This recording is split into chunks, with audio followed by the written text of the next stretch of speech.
Muy bien, hermanos, si Dios lo permite, en este momento vamos a reflexionar sobre las bases del Evangelio, sobre Jesús, y el título es De la ceguera total a la luz, y a la luz completa en Cristo. Ese último himno que cantamos es un himno que se compuso hace mucho tiempo, más de 200 años. John Newton, los pastores en aquel tiempo, creo que era para un 1 de enero, tenían que realizar la predicación de la palabra y tenían que componer un himno. Si me hubiera ocurrido a mí, yo no habría ningún himno en la iglesia, porque no tengo mucha pasta para componer las letras. Y él recordó su vida, es el testimonio de él, cuando como capitán de barco negrero se arrepintió de su maldad. Él había sido enseñado hasta la pequeña edad y luego por su madre. Y su padre lo llevó en el barco negrero y al momento antes de naufragar, el barco que llevaba a la gente apresada en el África para venderla, en un momento se iba el barco a pique y él clamó a Dios. Y Dios lo salvó. Luego él terminó siendo pastor anglicano, metodista, y tuvo una influencia muy grande sobre aquel que llevó adelante la abolición de la esclavitud, William Wilberforce, que es un prócer cristiano que fue un renombrado cristiano que llevó adelante una de las cosas más importantes de las democracias modernas, donde todos somos iguales y no tiene que haber esclavos. Muy bien, vamos a 2 Corintios entonces, capítulo 3 y el 4 al 6. Pero antes quiero decirles, mientras ustedes buscan, que la Biblia da 3 analogías de la manera en que el cristiano nace a la fe y crece. Lo compara con un niño, por eso dice Colosenses 2, que es el versículo 6 y 7, que es el versículo donde están las 3 analogías. Habla del que nace y debe andar, dice andar en Él, andar en Cristo. Es una frase muy corta, pero con un gran significado. También habla dice arraigados. Eso se refiere a una planta. También usamos la analogía de una planta que nace por el poder de Cristo. Y para nacer hay que morir a la vida vieja. Y también habla de ser edificados. Tercera analogía. Tiene que ver con un edificio que se pone un fundamento, y el fundamento es Cristo. Y sobre él somos edificados, lo de que hablamos del progreso en la fe. Así que, por ejemplo, por minuto, o sea, en este minuto que yo subí al púlpito, han nacido en el mundo 300 personas. Y nacen en un día más de 400.000 personas. Y para nosotros, si somos estadística o número, eso no sería muy llamativo, salvo que en este momento la población mundial está en decrecimiento, después de siglos que ha ido creciendo. Pero es una maravilla el nacimiento de una persona, como desde lo diminuto en la concepción, Dios permite que nazca una criatura luego de un periodo de gestación. Pero tan maravilloso como el nacimiento físico es el nacimiento espiritual. Y de eso habla la Biblia. Por eso aquí en 2 Corintios capítulo 3, 18 al 4, que vamos a leer, nos habla de una comparación entre cómo eran las cosas antes de Jesús. Llama la Biblia eso Antiguo Pacto. Y cómo eran las cosas a partir de Jesús. Eso es el nuevo pacto.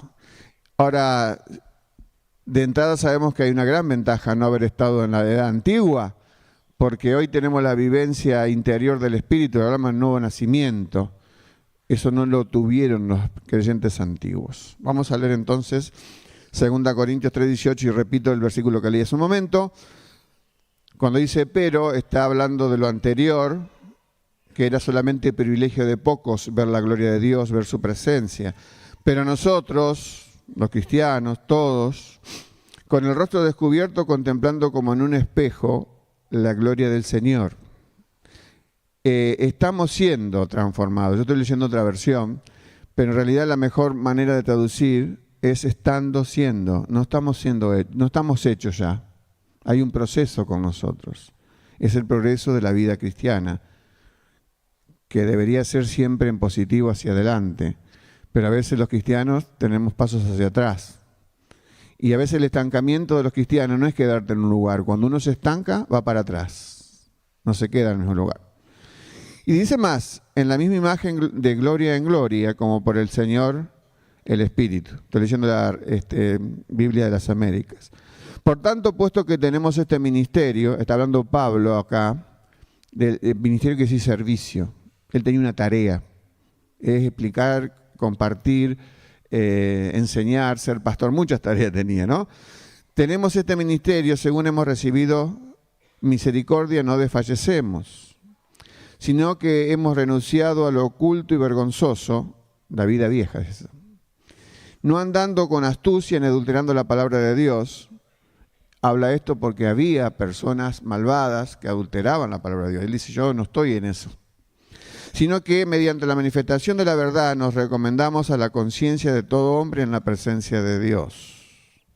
Y si todavía, y aquí está con lo que tiene que ver con el título de hoy, de la reflexión, y si todavía nuestro evangelio está velado, o sea, parece inalcanzable, y porque hay una ceguera, para los que se pierden está velado. Quiere decir que aquellos que todavía no conocen a Cristo a la manera que establece la Biblia como el Dios revelado, el Dios salvador, aquellos que no han alcanzado eso están con sus ojos ciegos.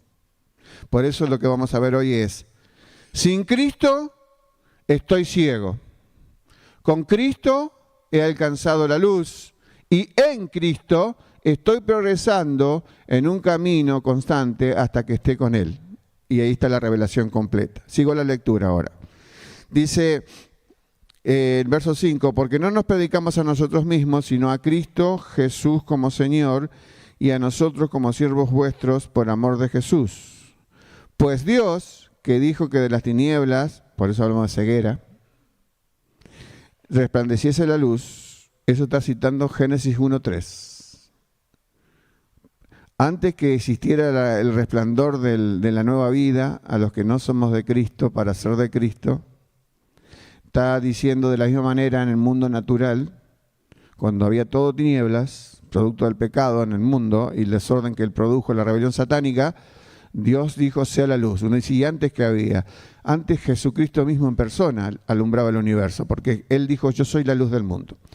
Y entonces dice acá, el que ha resplandecido en nuestros corazones, ahora habla de salvación, compara la creación antigua, la natural, con la salvación nueva en Cristo, para iluminación del conocimiento de la gloria de Dios en la faz de Jesucristo. Así que bueno, vamos a la placa que sigue. Hay dos pactos entonces con que Dios ha tratado a la humanidad. Hay más de dos pactos, pero los más especiales, los últimos, está el pacto de Noé, el pacto davídico, bueno, varios, el pacto del inicio, el pacto adámico, pero si ustedes ven en que el Nuevo Testamento se separa del Antiguo Testamento con una hojita, es la que presenta el Nuevo Testamento, esa hojita representa 400 años de silencio y donde Dios no habló palabra nueva, pero sí habló por lo que habló, habla por lo que habló. Y entonces el antiguo pacto es el trato que Dios tenía con un pueblo especial, el pueblo hebreo, pero ellos quedaron ciegos a la realidad del Mesías. Y el nuevo pacto habla de los beneficios que tenemos, aquellos que estamos en Cristo y que tenemos el mensaje salvador a través de Él. Y aquí en su razonamiento, Pablo cuando escribe esto, dice, voy a citarles, estoy haciendo paráfrasis, voy a citarles dice Pablo, una cosa que pasó en el antiguo pacto. Moisés subió al monte a recibir las tablas de la ley. Subió 2 veces. Porque en la primera, cuando él vuelve con los 10 mandamientos, vio a su pueblo infringiendo los primeros 2. Estaban adorando a quien no debía, no tendrás dioses ajenos delante de mí, y no te harás imagen. Entonces él, en un arranque de rabia y de ira, pero fue una ira santa, rompió las tablas, volvió. Y él cuando desciende tenía que su rostro, esto no es ciencia ficción, está en la Biblia, su rostro brillaba. y vio que la gente tenía miedo. Cuando veía, imagínense, vemos una cosa así, tendríamos miedo. Entonces se puso un velo. Un velo para que la gente le viera a él y no tuviera miedo. Y acá Pablo está diciendo, de la misma manera que en la antigüedad, Moisés tuvo un velo para impedir la vista directa de su pueblo hacia él, ahora, en la era de la gracia, los que todavía no creen tienen un velo. Y a veces nos damos cuenta, porque esto es real, porque hay personas que le explicamos la palabra por la gracia de Dios y en muchas ocasiones las personas no entienden, porque hay un velo que le está llevando a vivir en ceguera. Por eso, sin Cristo estoy ciego, con Cristo puedo ver la luz y en Cristo puedo progresar en su gracia. Así que ese velo era el que impedía a que Moisés lo viera la gente y el que hoy impide que la persona no llegue al conocimiento vivencial de Cristo, porque conocimiento de la existencia puede tener una persona, pero conocimiento vivencial es aquel que transforma su vida. Así que vamos a ver tres cosas importantes hoy. En primer lugar, la densa oscuridad o ceguera de los incrédulos. Y vamos a saber por la Biblia, que es donde Dios revela de primera mano todo lo que representa su persona, se da a conocer lo que es necesario para nosotros, porque Dios tiene mucho más, pero Dios quiere solamente lo que reveló en su palabra. Esa ceguera es voluntaria y culpable. O sea, que no es que tengo esa ceguera porque la heredé y entonces, ¿qué va a hacer? No puedo ver la realidad de Dios. No, Dios dice, como dice el libro de Juan, que los hombres amaron más las tinieblas que la luz. Juan capítulo 3. Esta semana estaba leyendo la historia de un gran ateo, un gran agnóstico. Se llamaba, vivía en Estados Unidos, Robert Ingersoll, en el siglo XIX. Pero este hombre, pueden leer en Google, que tuvo un impacto significativo en la sociedad de aquel tiempo. Era hijo de pastor. Ingersoll era pastor que compartía su ministerio con uno de los grandes predicadores del mundo antiguo, se llama Finney, en Estados Unidos, que dirigió un avivamiento. Sin embargo, este hombre, por ver la manera que la iglesia de su tiempo discutía por pequeñeces, no llegó a conocer a Cristo. Entonces era un gran conferencista, un hombre muy destacado. Y un día estaba dando una conferencia y sus temas, ¿cuáles eran? Hablar contra Cristo y contra la palabra de Dios. Entonces sacó de su bolsillo, se usaba esos famosos relojes de bolsillo, lo puso delante, y había una multitud allí escuchándolo a este agnóstico o ateo, cualquiera de los dos le cabe. Y él dijo lo siguiente: le voy a demostrar a la gente que estaba allí que Dios no existe. Dice, yo le voy a dar la oportunidad a Dios, decía él, de demostrar que si Él existe verdaderamente, porque le voy a dar 5 minutos. Miren qué atrevimiento. Le doy 5 minutos a Dios y acá pongo mi reloj y para que me quite la vida, para que me destruya y me haga desaparecer si es que Él existe. ¡Oh, qué desafío! Los 5 minutos pasaron y Ingersoll siguió con vida. Y dice a la multitud, ¿lo ven? He demostrado que Dios no existe. Bueno, al final de la conferencia, era un hombre famoso, andaba por todos lados, es uno de los libres pensadores que inició ese movimiento allá en Estados Unidos. Entonces se acerca a un hombre que estaba en la conferencia, a una mujer, que era creyente la mujer, y le dice, qué bien este hombre, cómo demostró sus cosas, ¿no?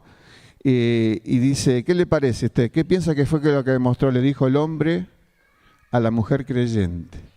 La mujer creyente que le dijo, ella le dice, lo que demostró es que Dios no recibe órdenes de ateos. Estuvo muy bien, ¿no? Y mucho tiempo después, porque este fue un hombre preeminente, un teólogo llamado Packer, escuchó esta historia y dijo, este caballero pensó que podía agotar la misericordia de Dios en 5 minutos. No lo hizo. Bueno, eso es un ejemplo entre muchos que se podrían citar aquí. Tenemos amigos ateos, agnósticos y de todas las variedades. Pero nos damos cuenta cuando hay estos atrevimientos frente a Dios de lo pequeñito que somos. Porque Ingersoll se murió. Vaya a saber si se convirtió al final de su vida. Y de qué manera Somos los seres humanos tan cortos de mente, pensamos como pensamos y qué arrogantes que somos frente a Dios. Dice la Biblia en 1 Corintios 2:14, un versículo muy interesante, donde Pablo está hablando de la captación diferente que los hombres tenemos de la realidad divina. Entonces habla del hombre natural, 0. El hombre carnal o niño, muy poco, y el hombre espiritual. Y allí hablando de este versículo, la traducción Reina Valera nos hace pensar una cosa que no es, porque dice así el texto: pero el hombre natural, ¿qué es el hombre natural? Como nacemos todos, no nacemos creyentes, nadie. Pero el hombre natural, el no regenerado, dice no acepta. Y uno dice, ¿qué querrá decir no acepta? Es la persona que se rehúsa a aceptar en realidad, y es un problema de la voluntad. No es que no percibe las cosas de Dios y entonces es inocente porque no llega a percibir. No, decide no hacer caso a lo que tiene frente a sí. Y dice, no acepta las cosas del Espíritu de Dios, y él piensa que son necedad. Y no las puede entender porque se han de discernir espiritualmente. Así que es esta dureza de corazón que los hombres tenemos cuando nacemos, hombre o mujer. Y no hay excepciones. Todos nacemos con la inclinación al pecado y venimos cegados a este mundo. Venimos sin Cristo. Eso lo dice Efesios 2:12. Sin Cristo, sin Dios y sin esperanza. Pero esta ignorancia es una ignorancia obstinada. Por eso dice Juan en su evangelio, que lo dije hace un momentito, esta es la condenación, que la luz vino al mundo y los hombres amaron más la luz, amaron las tinieblas que la luz. Y dice ¿por qué? Porque sus obras eran malas. Así que es el estado en que el hombre se encuentra hoy. Cuando recién yo cantaba, siempre me emociona cantar esa canción que recién expliqué, no voy a insistir, porque me identifico, ¿no? Ahí dice, ciego fui y ahora veo. Y habla de la luz que Cristo trae a nuestras vidas. La trae por su palabra, no la trae de ninguna otra manera. Así que sin Cristo estamos ciegos. Pero ahora pasamos al segundo punto, la brillante luz del Espíritu en la conversión, y cuando llegamos a estar con Cristo. Si uno lee la Biblia, sabemos que en la conversión cristiana, Dios no usa carbónico. ¿Eso qué quiere decir? Que no todas las circunstancias por las cuales uno llega a Cristo son iguales. Lo que sí es igual en un verdadero convertido, la transformación interna. En eso somos, al ser regenerados, todos somos semejantes. Pero las circunstancias, algunos llegan a la luz de Cristo, a la regeneración, luego de una lucha bastante continuada en el tiempo. Otros en circunstancias dramáticas. Así encontró a Jesucristo y fue regenerado el apóstol Pablo cuando era Saulo de Tarso. Él era un asesino porque iba casa por casa matando cristianos. Era un talibán, un intolerante. No dejaba a nadie que pensara libremente. Nadie ejercía su fe. Él era un gran enemigo de la fe. Pero llegó a Cristo y cambió radicalmente su vida. Pero no quiere decir que esa experiencia dramática, espectacular, sea lo que Dios usa con todas las personas. Muchas veces hemos encontrado a Cristo en momentos de búsqueda, y a través no de una visión como pasó con Pablo, sino a través de la predicación de la palabra. Nadie se puede convertir a Cristo si no hay mediante ese hecho la predicación, la explicación del Evangelio con claridad, donde vemos que Cristo me sustituyó en una cruz que yo merecía, y a través de Él puedo adquirir la luz, encontrar la luz y llegar a Cristo. Ahora, hay un elemento importantísimo. Pablo habla de su ministerio, de su trabajo, su predicación. Y hoy en día tenemos que tener mucho cuidado, porque solamente va a haber regeneración. Se va a explicar la manera en que Dios ilumina los corazones y las mentes ciegas por su palabra, su mensaje. Pero tenemos que la palabra de Dios debe ser predicada, no un sustituto de ella. Por ejemplo, hay una lista en la placa que sigue. El motivador, que sería aquel que trata de expresar en lugar de la palabra de Dios su palabra, se centra en el hombre. En cambio, el predicador fiel se centra en Dios. El motivador habla a la audiencia de su autorrealización, de las personas, y les invita a eso. El predicador tiene que hablar o habla de la regeneración. El motivador alimenta el ego del hombre. El predicador de la palabra lo destruye, porque eso es lo que dice Dios. El motivador mueve las emociones, pero el predicador llega a la conciencia de las personas. El motivador le dice al hombre: eres grande, eres victorioso, todo lo puedes. Sin embargo, el predicador dice: eres débil y eres un pecador, estás ciego y necesitas tener la luz de Dios. El motivador anima al hombre a buscar las riquezas materiales, como si el hombre viviera aquí 500 años. El predicador le habla de las riquezas espirituales. El motivador hace que el hombre ponga su mirada en esta tierra. El predicador busca que fije su mirada en el cielo. El motivador señala al hombre el camino hacia el éxito humano. El predicador le muestra al hombre el camino de salvación. Sin Cristo estoy ciego. Con Cristo alcanzo la luz. Y en Cristo inicio un sendero de progreso constante a la semejanza de Cristo, a la plenitud cuando me encuentre con Él. Por eso, mis hermanos, muchas veces si el mensaje no es claro en las iglesias, en lugar de haber convertidos o regenerados en Cristo, hay convencidos. Y cuando hay un porcentaje de convencidos en cada iglesia, es un problema muy grave para la grey de Dios. Por eso decía el famoso predicador Spurgeon del siglo XIX, lo que sigue, y muy importante lo que dijo. Resume la idea que estoy tratando de transmitir. Dice: si el hombre no vive de forma diferente a como vivía antes, tanto en su hogar como fuera de su hogar, necesita arrepentirse de su arrepentimiento anterior. Necesita arrepentirse de su arrepentimiento anterior, pues su conversión es pura ficción. No solo debe cambiar la conducta y el lenguaje, sino también el espíritu y el temperamento. Morar bajo el poder de cualquier pecado conocido es una señal de servidumbre al pecado. Los verdaderos siervos del Señor son aquellos que se apartan del mal y obedecen. No puede haber un cristiano que diga que es cristiano si está permanentemente en la práctica de un pecado.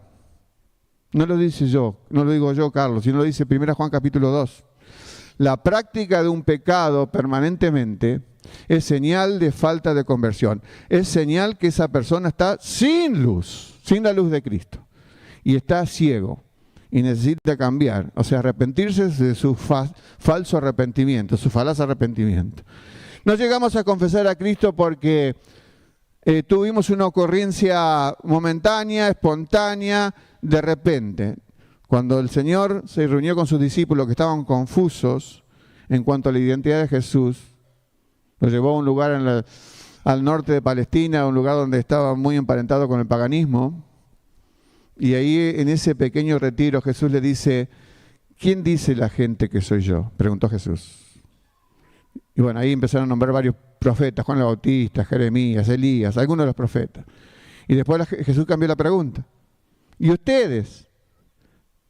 ¿Quién dice que soy yo?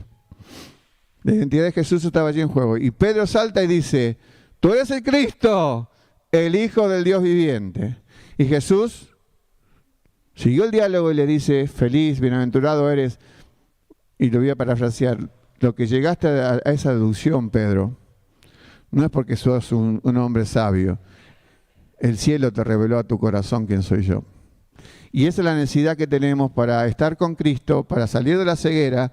El Espíritu de Dios tiene que revelarnos en realidad quién es Cristo y su obra redentora en favor nuestro. Por eso dice el Evangelio: porque nadie conoce al Hijo, Jesucristo, sino el Padre, Padre Celestial. Y nadie conoce al Padre, sino el Hijo, Jesucristo. Y escuchen lo que dice después Jesús: y a quien el Hijo se lo quiera revelar. Él está haciendo esa tarea de revelación permanente en este mundo que cada día se transforma en más hostil hacia Jesucristo. En este mundo donde estamos con la cristofobia, donde Jesús es el invitado incómodo en todo lugar. Ahora quiero decir algo importante, 4 cosas muy breves.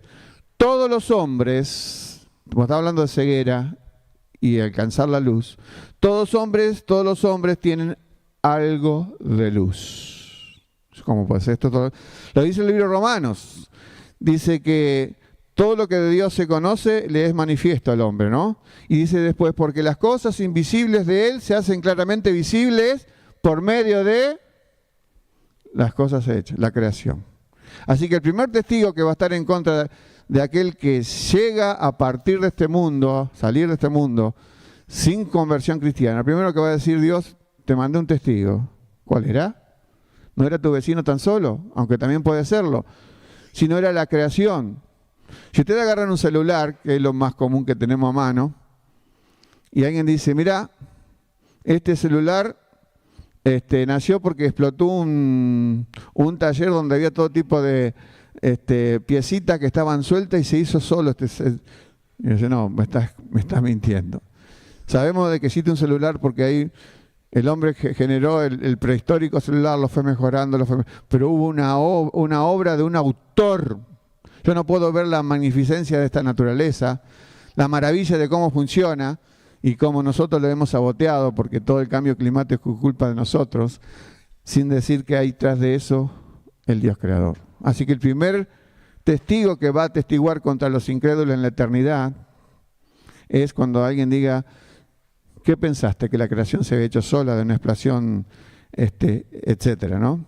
Y también el otro testigo que tenemos, según la Biblia, el libro Romanos sigue diciendo en el capítulo 2, lo que dije anterior, el capítulo 1, es la conciencia de los hombres. Aún aquella persona que está en la más total depravación, Dios ha generado en la conciencia de cada ser humano que permitió que naciera en este mundo el sentido de justicia. Eso lo comprobó hace mucho tiempo, lo leí en un libro, un profesor de filosofía que tenía mucha gente incrédula en el aula. Entonces él hizo pasar a algunos que daban su lección y a los que eran más brillantes le puso un 2, un aplauso. Y la clase se le reveló. Entonces cuando se reveló le dijo, esperen un poquito. Lo que ustedes están demostrando a través del acto injusto que yo hice, que aunque ustedes no creen en Dios, tienen sentido de justicia. Porque la conciencia, con conocimiento, por supuesto hay conciencias que están entenebrecidas, conciencias que están endurecidas, etc. Pero esa es la manera, lo dice Romanos capítulo 2, que aunque no tengan ley, habla de los no cristianos, los no creyentes, son ley para sí mismos. Aún las tribus más alejadas, sin el evangelio, tienen códigos que ellos respetan. Algunos, por supuesto, si lo comparamos con la revelación de Dios, quedan a oscuras. Pero aún esas leyes intervienen en la conciencia. También los hombres, la luz rechazada en los hombres aumenta la oscuridad. Aquellos que tienen, eso lo dice también la Biblia en el libro Romanos, cuando dice capítulo 1, verso 21-22, pues habiendo conocido a Dios, ese conocido a Dios no quiere decir que sean convertidos, sino conocido a Dios quiere decir saber de su existencia. Entonces yo sé de su existencia, aunque yo no esté convertido, eso me debe llevar con mi curiosidad a descubrir más de ese Dios que veo que existe. Pero cuando yo decido moralmente no adentrarme en esa investigación, la luz que yo he tenido y es rechazada aumenta mi oscuridad. Yo mismo me saboteo a mí mismo. Y la luz obedecida aumenta la luz, lo contrario, la que yo rechazo me pone más en sombras y en tinieblas. La luz que obedezco aumenta mi luz. Dice el libro de Juan 7:17, el que quiere hacer la voluntad de Dios, tiene interés, quiere más luz, conocerá si la doctrina es de Dios o si yo hablo por mi propia cuenta.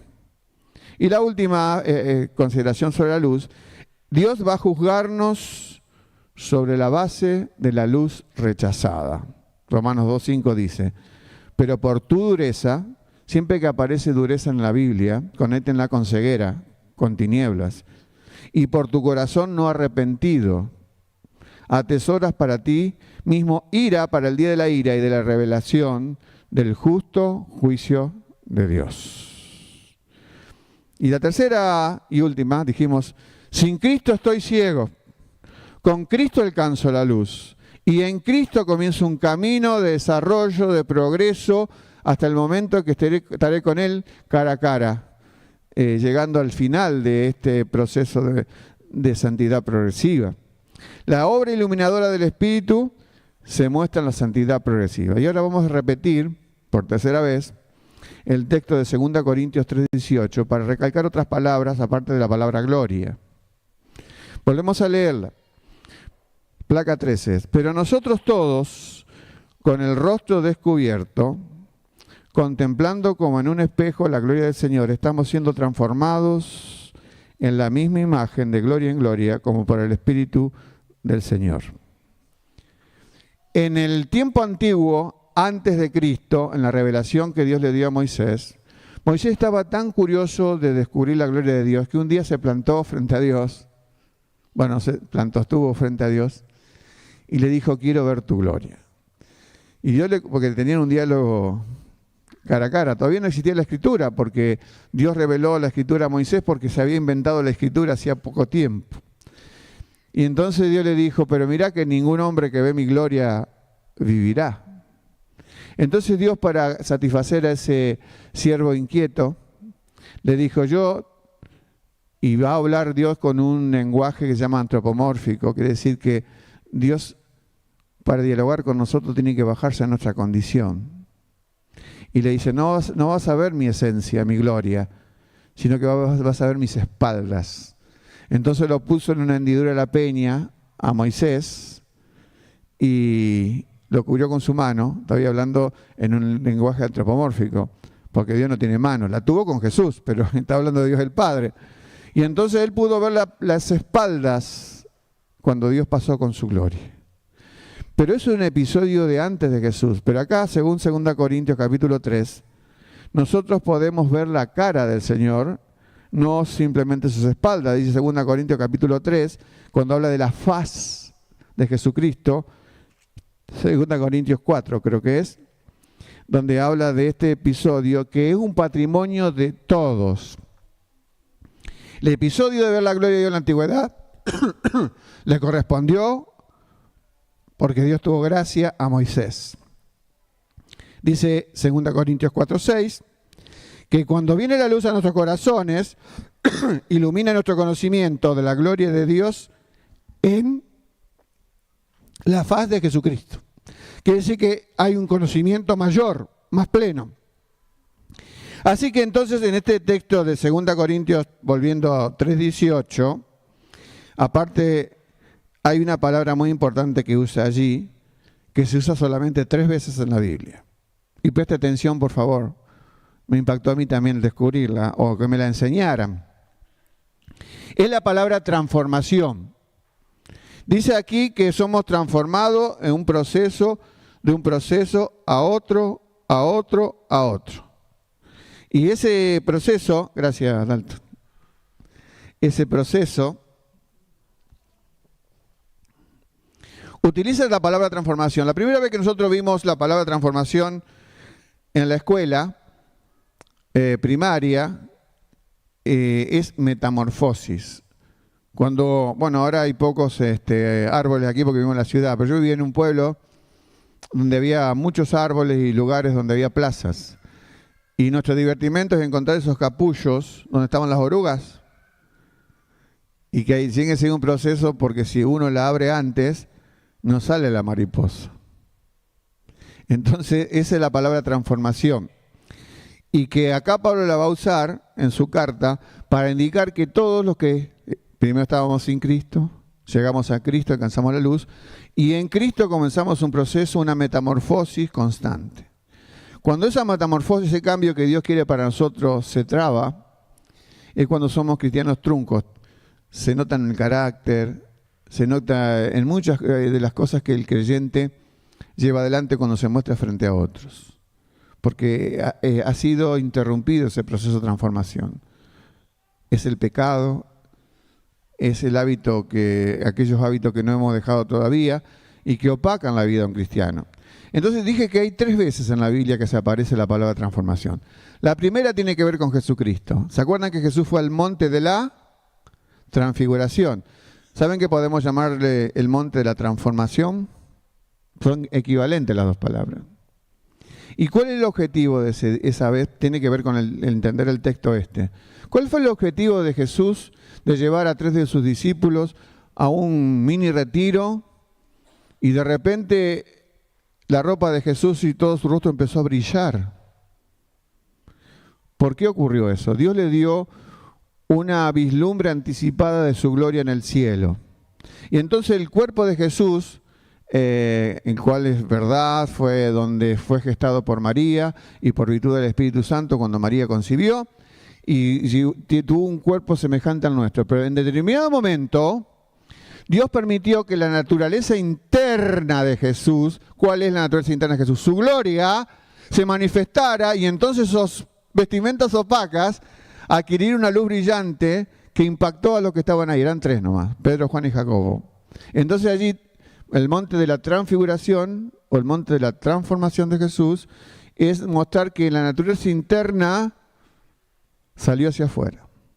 Volviendo al caso nimio pequeño el capullo de la oruga, cuando esa oruga se desarrolla normalmente sin que algún niño no como hacíamos nosotros hace muchos años, la destruyéramos y no tuviera vida, nace la mariposa.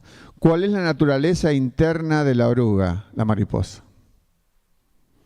Bueno, esa es la primera vez que aparece transformación en la Biblia. Es Mateo, uno de ellos, Mateo 17, el monte de la transfiguración.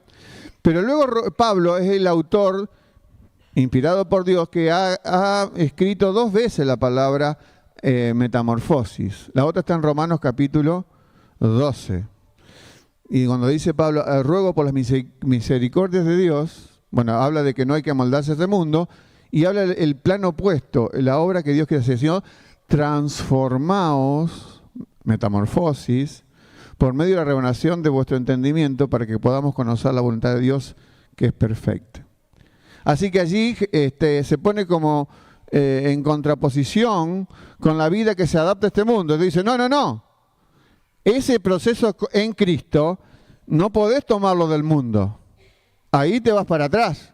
Tenés que tomarlo el modelo que yo ofrezco, que es ese constante cambio a la manera de Cristo. Pero aquí estamos en el tercer cita en el Nuevo Testamento de la palabra metamorfosis. Y es dar a conocer la naturaleza interna de todos nosotros. Si dijimos que la naturaleza interna de la oruga es la mariposa, si dijimos que la naturaleza interna de Jesús es su gloria y que la dio a conocer por anticipado, ahora la tiene perfecta en el cielo, ¿cuál es tu naturaleza interna y cuál es la mía, que aquí pretende que sea mostrada?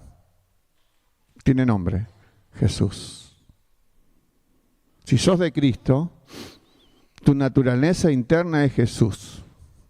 Por eso, en la medida que permitas que Jesús tenga autoridad en tu vida vos le des permiso, miren qué palabra estoy usando, que le des lugar al Señor, Dios va a seguir transformando tu vida. Si no, nuestra vida será una vida de pálido resplandor del Señor, cuando podemos transmitir su gloria. Dijimos que era la gloria, su fama, su renombre, la manifestación de su grandeza, su esplendor divino, su poder, su majestad, su santidad, porque es Él que está viviendo en mí y que está viviendo en vos.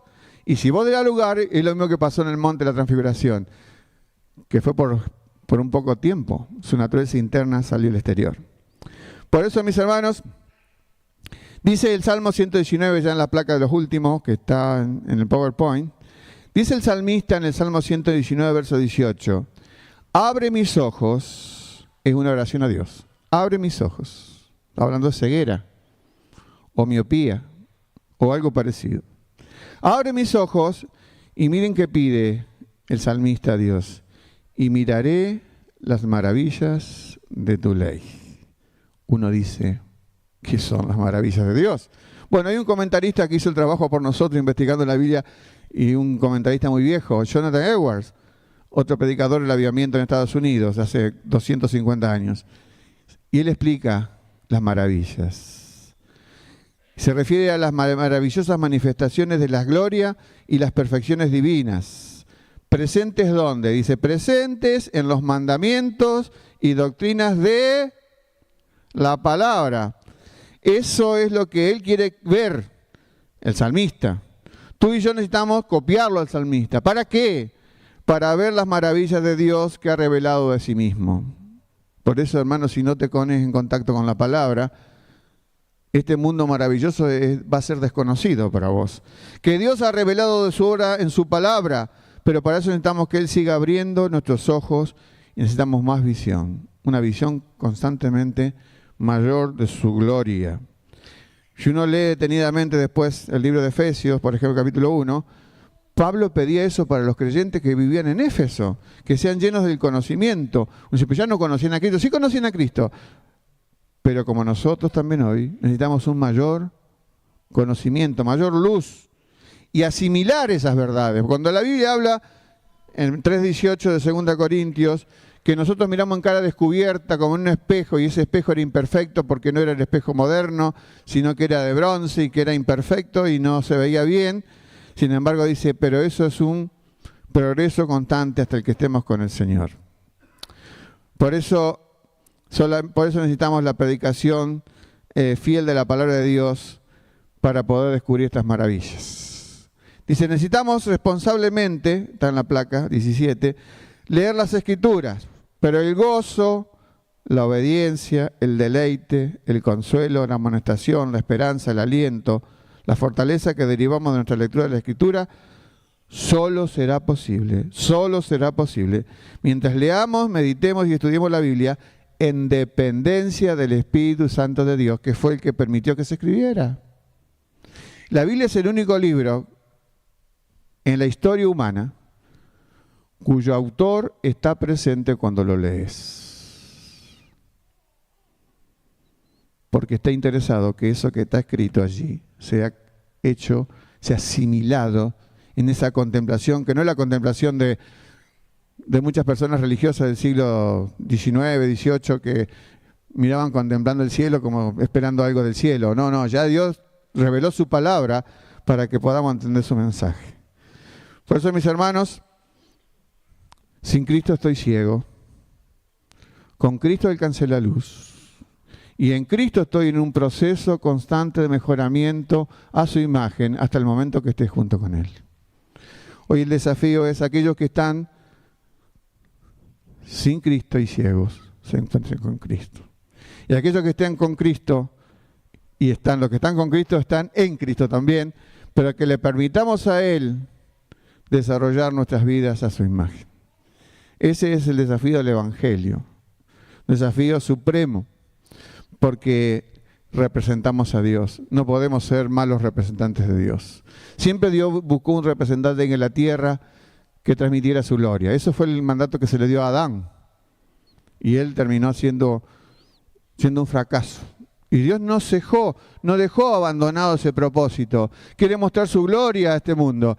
¿A través de quién lo hace hoy? De los cristianos. Porque somos el pueblo, según Pedro, capítulo 2 Pedro 2:9, somos linaje escogido, nación santa, pueblo adquirido por Dios, para anunciar al mundo las virtudes. Pero no solamente tiene que estar nuestra palabra, tiene que estar respaldada por una vida que está a los pies de Jesús.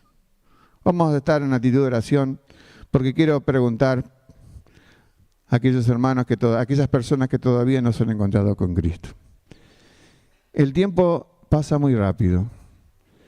Y sin esta decisión importante de saltar de la ceguera a la luz, es un acto sobrenatural. Y Dios solamente puede tocar corazones usando su propia palabra. Él dijo, vengan a mí todos los que estáis trabajados y cargados, que yo os haré descansar. Y en toda congregación, todo momento donde la palabra de Dios es anunciada, siempre hay personas que todavía no han encontrado al Salvador. Yo por eso quiero decirles, preguntar si en este lugar hay alguien que todavía no abrió sus ojos a la realidad espiritual y no está en ellos la necesidad de recibir perdón, pero ese perdón que otorga Cristo, porque Él en el Calvario dio su vida por nosotros. Dios no lo va a hacer si no hay un arrepentimiento primero, de manejar nuestra vida a nuestra manera. Y eso es lo que Dios quiere, que nosotros renunciemos a ese hecho. ¿Hay alguien que quisiera decirle sí a Cristo, que Dios le dé esta luz, que Dios abra sus ojos y lo saque de la oscuridad? Pero voy a preguntar 2 veces más. Si hay alguien en este momento que por favor levante la mano para que le podamos conocer, indicar su necesidad del Señor. El Señor, el tiempo pasa y el Señor ofrece su salvación, su perdón. Hoy es el día, tal vez para tu vida. Que Dios bendiga entonces en este momento, si es posible que todos ya hemos adquirido la luz. Que Dios entonces nos bendiga para seguir este proceso de transformación a su imagen. Dios sea glorificado a través de vidas que se rinden a Él cada día para hacer su voluntad. Nos ponemos de pie, hermanos, y nos despedimos en oración, dando gracias porque Dios nos sacó de la ceguera y nos puso en un sendero pleno de luz. Señor nuestro Dios, gracias por este día, porque tú, Señor, has tocado nuestras vidas, nos has sacado la oscuridad y nos has puesto en plena luz. Señor, que no vivamos ya con la manera que antes vivíamos la vida sin conocerte. Señor, quita a las personas que están luchando con hábitos que no son los que tú quieres, para que eso sea desterrado de sus vidas. Señor, danos el deseo, tú pones ese deseo, el querer y el hacer en nuestras vidas, para que manifestemos a un mundo la perfección de este Dios a quien decimos servir. Y que te representemos, Señor, con no una pálida imagen, sino una vida con luz brillante, transformada, con esta metamorfosis del cielo. Lo pedimos, Señor, en el nombre de Jesús. Amén. Dios le bendiga, mis hermanos.